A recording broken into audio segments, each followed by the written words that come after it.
Next, commuter frustration, the latest after brush fires led to suspended service. And hear from the Staten Island child saved from the sewer. This is CBS 2 News at 11.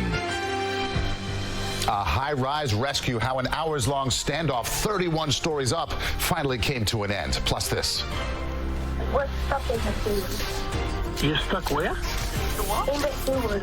Lost and then found. New tonight, hear from one of the boys stranded in a storm drain. And we're talking about two things that could have an impact on your morning. Lingering NJ transit issues following a day of brush fires and rain on the way. Good evening, I'm Maurice Dubois. And I'm Christine Johnson. We begin with your first alert forecast. Lonnie is tracking the rain on the way for tomorrow and what to expect here. Lonnie. All right, we'll get right to it because the radar picture shows us the rain is out around western Pennsylvania, but it does get here some way, shape, or form in the morning with some spotty showers, about 49 degrees. Nothing major, but I do think you'll be using the windshield wipers a bit in the morning. By the afternoon, the whole day is going to be on again, off again showers. So it's not a wall of water. You're not dealing with it all day long. It's not a washout. Could have an isolated thunderstorm, however, because look how warm it is. It's still 64 degrees, but the rainfall numbers are modest. Basically, less than a half an inch for anybody really. Good chunk of the area, less than a quarter of an inch. This is Thursday's rain. Friday, a break. Saturday, some of these numbers get doubled, if not maybe tripled. We'll talk about where that's going to happen coming up a little bit later. KJ Mo, it's all yours. Okay, Lonnie, thanks. And that rain will be a relief after brush fires brought one NJ transit line to a standstill at the worst possible time today. Brush fires were burning all over the state, but the ones in Edison and New Brunswick were so serious, service had to be suspended along part of the Northeast Corridor. CBS 2's Alicia Reed live tonight at Penn Station. Hours later, Alicia, still some issues tonight. That's right, Maurice and Christine. Cancellations continue tonight. I spoke with New Jersey Transit moments ago, and they tell me it's still too soon to tell if the morning commute will be affected. Commuters at Penn Station consult with New Jersey Transit employees while trying to get around significant delays. I don't know when I can get home, and my daughter is home alone today, so According to the Edison police chief, a train hauling garbage caught on fire. Sparks from the train hit nearby trees, causing brush fires in Edison, Highland Park, and New Brunswick. That train happened to be running on the same line as commuter trains. The train got canceled, and then there was another train that we were supposed, we wanted to catch. And that train was canceled too. Commuters at Penn Station waiting around for hours found any place they could sit and rest their feet. So we had a great day until now. Working train lines went local to accommodate as many passengers as possible. Crowds piling in, not knowing when the next train may be coming. For some, celebrations had to wait. I have my 1-year-old and my wife waiting, and it's the first night of Ramadan. A huge disruption to the evening commute as folks trying to navigate the inconvenience. An Uber to Trenton that would normally cost about $75, now $250 minimum. I thought Amtrak was going to work, but Amtrak is delayed too. I'm dread to come to New York because of this. While frustrations grew for some, others took it in stride. I'll get home eventually. New Jersey Transit employees say Port Authority is cross-honoring tickets, so folks wanting to take the bus can do so.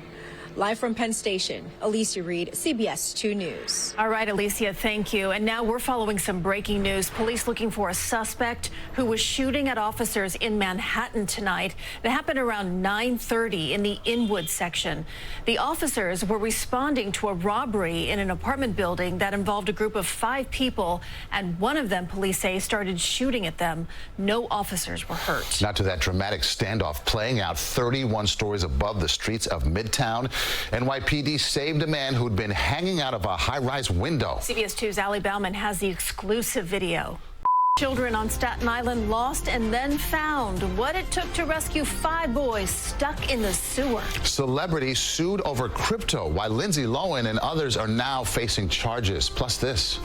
I couldn't even pick up a cup and drink water on my own. A different type of physical therapy. How video games are helping to change lives. It was a terrifying ordeal for 5 young boys on Staten Island after they were stuck in the sewer system. Now, they're all safe tonight thanks to FDNY first responders who came to their rescue. And one of the boys spoke to CBS 2 tonight about how it happened.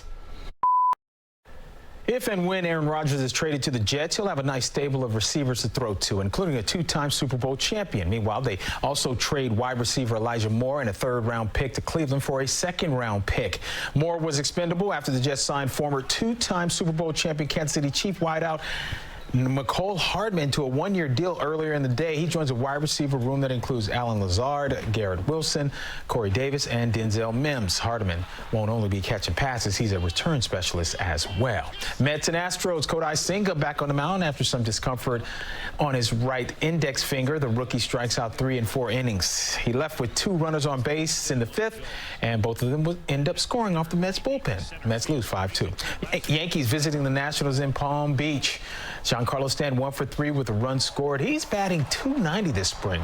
However, the Yankees lost 5-2 in a game that took just 2 hours and 12 minutes. And we'll be right back.